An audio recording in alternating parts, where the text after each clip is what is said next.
जहानाबाद में परिसीमन सुधार की मांग को लेकर राष्ट्रीय लोक मोर्चा ने मोर्चा खोल दिया है। 2026 में प्रस्तावित परिसीमन को लेकर उत्तर भारत के राज्यों को उनका संवैधानिक हक दिलाने के उद्देश्य से पार्टी ने इसे जनांदोलन का रूप देने की घोषणा की है। जहानाबाद सर्किट हाउस में प्रेस वार्ता करते हुए पार्टी के प्रदेश महासचिव सह कार्यालय प्रभारी प्रशांत पंकज ने कहा कि बीते 50 वर्षों से बिहार जैसे राज्यों को राजनीतिक रूप से लगातार नुकसान हो रहा है।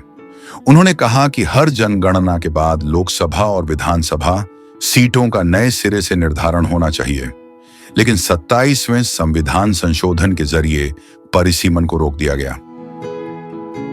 प्रशांत पंकज ने कहा कि अगर उस समय परिसीमन नहीं रोका गया होता तो आज बिहार की लोकसभा सीटों की संख्या 40 से बढ़कर करीब 60 हो सकती थी।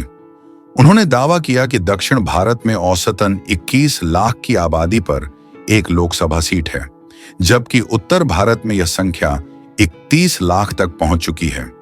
इससे न केवल प्रतिनिधित्व में असमानता आई है, बल्कि सांसद निधि और विकास योजनाओं में भी भारी भेदभाव हो रहा है। प्रशांत पंकज ने यह भी कहा कि जनगणना आधारित परिसीमन न होने से महिला और अनुसूचित जाति जनजाति आरक्षण भी प्रभावित हो रहा है।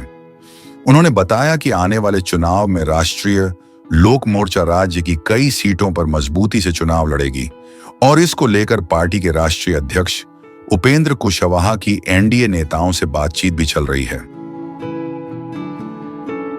हर जनगणना के बाद परिसीमन होना चाहिए और लोकसभा की संख्या निर्धारित होनी चाहिए, विधानसभा जो उसकी संख्या है वो निर्धारित होनी चाहिए। ये अधिकार देता है अनुच्छेद 82। ये संविधान का जो अधिकार है इसका हनन हो रहा है। पिछले 50 वर्षों से ये मांग हमारी पूरी नहीं हो रही है, परिसीमन किया नहीं जा रहा है। इसको लेकर के हमारी पार्टी आंदोलन कर रही है और ताकि ये परिसीमन लागू किया जाए और जो हक हमारी जो संविधान बोलता है, जो आबादी है, एक व्यक्ति एक वोट और एक मूल्य, अभी एक मूल्य जो है हम लोग का नहीं मिल रहा है। ये इसी अधिकार की लड़ाई हम लोग लड़ रहे हैं। देखिए अभी हम लोग की बात चल रही है, आपको निश्चित रूप से जब आंकड़ा पे आएंगे बताया जाएगा, लेकिन एक बात जरूर आपको बताना चाहते हैं, जहाँ पे हम लोग हैं पूरी मजबूती के साथ हैं और सम्मानजनक सीटें हम लोग को मिल रही है। पवन कुमार, न्यूज लाइव, जहानाबाद।